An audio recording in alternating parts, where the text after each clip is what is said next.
Okay, so get this. We've got a political thriller on our hands today. A real nail-biter. You guys sent us a whole stack of articles about a potential government shutdown. Yeah, we've got reports from everywhere. Reuters, the Associated Press, even Politico. Oh, and there's that piece from New York Magazine. They always have a unique take on things. Definitely. And of course, you can't forget the Wikipedia rabbit hole on government shutdowns. Always a classic. So mission for today. We got to figure out what's really going on, why you should even care, and how this could hit you right in the wallet. Let's dive in. And the clock is ticking, by the way. We're just a few days away from a potential shutdown. December 20th, midnight, that's the deadline. Congress is scrambling, trying to pass a stopgap spending bill. Stopgap. So like a temporary fix? Exactly. Keep the government funded for a bit longer, kick the can down the road.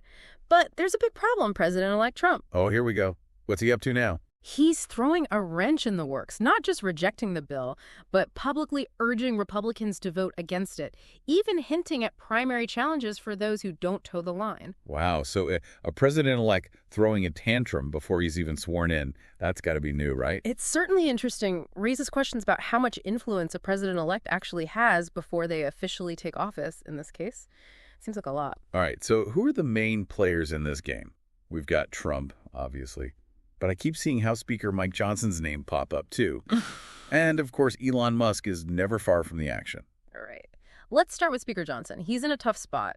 Needs Democrat votes to get anything passed. What? But if he gives them too much, he risks a revolt from the conservatives in his own party. Some articles even suggest he could lose his speakership over this. Talk about pressure. And then there's Elon Musk. Trump appoints him to head this new Department of Government Efficiency, or DOGE as they're calling it. Come on, that's got to be a Musk thing, right? You got to love the branding. But it gives him a platform, a direct line to government spending, and he's using it. Oh, yeah. He's all over social media, rallying against the spending bill, calling it bloated, wasteful, even saying anyone who votes for it should be out of office. Pretty aggressive, even for Musk.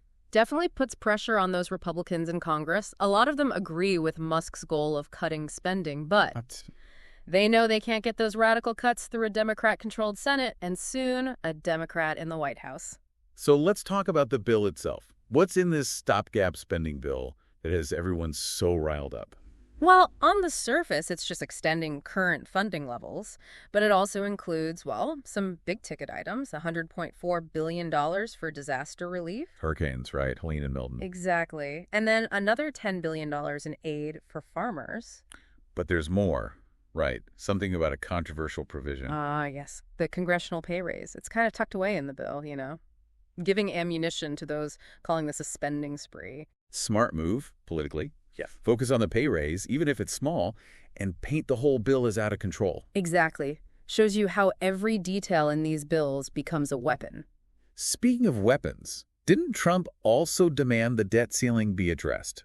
Now, before he takes office. Yeah, that's another layer of complexity. Okay, for those of us who haven't been following government finances 24/7, what's the deal with the debt ceiling? Why is it such a big deal? Well, it was established back in 1939, basically a limit on how much the government can borrow. The problem is the U.S. now has $36 trillion in debt. Wow, $36 trillion. That's a lot of zeros. And we keep bumping up against that ceiling. So what happens when we hit the ceiling? Does that mean the government just stops spending money? It could mean the government defaults on its debts, which would be catastrophic for the economy. Yikes.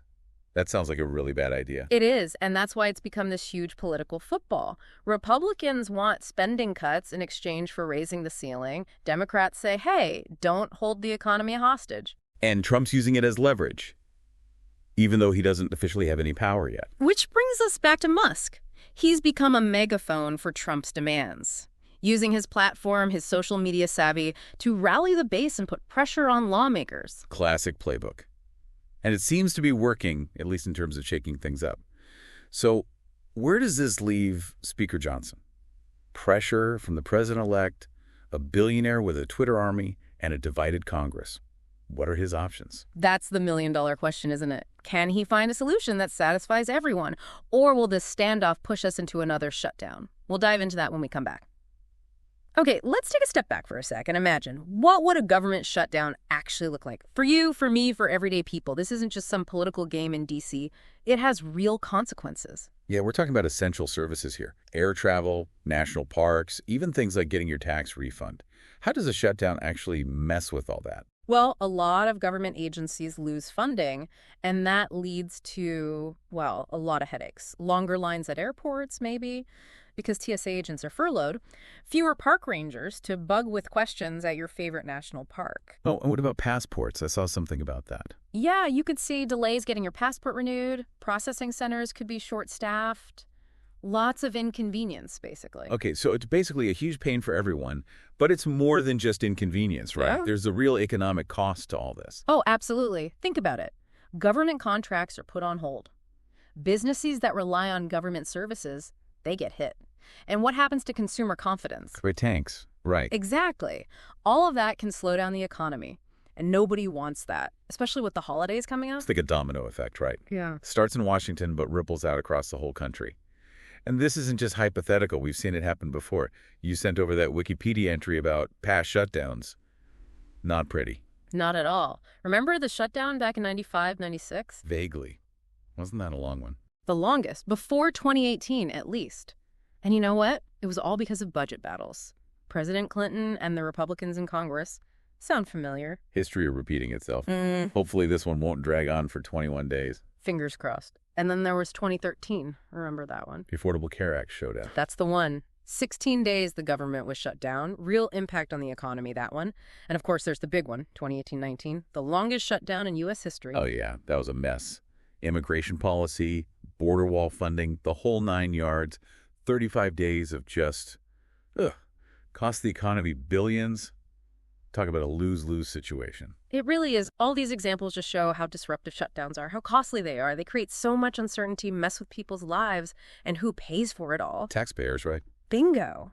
And it comes down to this question of political brinkmanship. Is this really the best way to run a country? Is there a better way to handle these budget negotiations and avoid these shutdown showdowns? Great questions.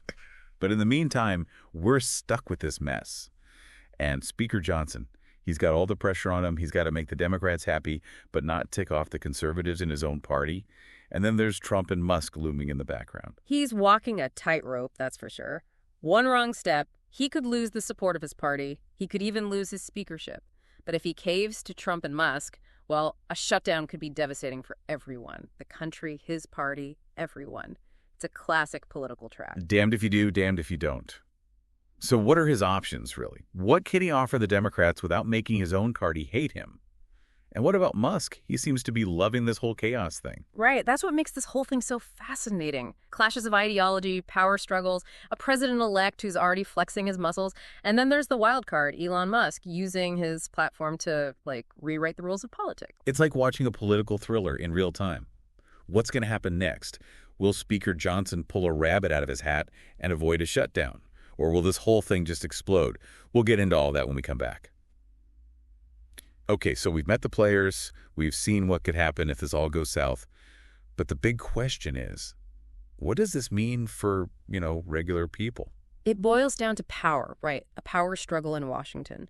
And your money, essential services, all caught in the middle. We've got a president-elect who's, well, let's just say he's not waiting for the inauguration to make demands. And a billionaire using his platform to try and get his way. Exactly. And then poor Speaker Johnson trying to keep his party from imploding. It's a recipe for a lot of uncertainty. So let's get down to brass tacks. Shutdown, yes or no? Will Congress just give in to Trump and Musk? That's the million-dollar question. And the next 48 hours are going to be key. Can Speaker Johnson pull off a miracle and cut a deal? Or are we headed for a shutdown? Well, the Democrats have the Senate and the White House. That's got to give them some leverage, right? Sure, but they don't want to be seen as the ones causing a shutdown. It's a balancing act. Maybe they give a little on spending cuts, but not the deep cuts Musk wants. Yeah, those hurricane relief funds. Those are important. And the farm aid has a lot of support, too. It's like watching a high-stakes poker game. Everyone's holding their cards close, trying to outsmart each other. Who's bluffing? Who's going to fold? And the stakes are huge. A shutdown could send shockwaves through the whole economy, consumer confidence, the stock market, everything. Nobody wants that. But can they avoid it? That's the question. So what can people do besides, stress out about it? Stay informed. That's the biggest thing. Pay attention to the news over the next couple of days. Things are going to change fast. See what kind of deals are being talked about, what compromises are on the table. Yeah, who's willing to budge and who's digging in their heels. Exactly. And here's something to think about. Could someone like Elon Musk, with all his money and his Twitter following, could he become like a new power player in Washington? Hmm. Someone who can bypass all the traditional political stuff? That's an interesting thought. He's definitely been able to shape the conversation, put pressure on lawmakers. Is this the future of politics? Billionaires with Twitter accounts calling the shots. It's something to keep an eye on for sure. This whole situation really shows how business, finance, and politics are all tangled up together, and that's probably not going to change anytime soon. Well, one thing's for sure, we'll be here to help you make sense of it all, break down the complex stuff, explain the power dynamics, and show you how what happens in Washington affects your life. Absolutely. Until next time, stay informed, stay engaged, and remember, knowledge is power.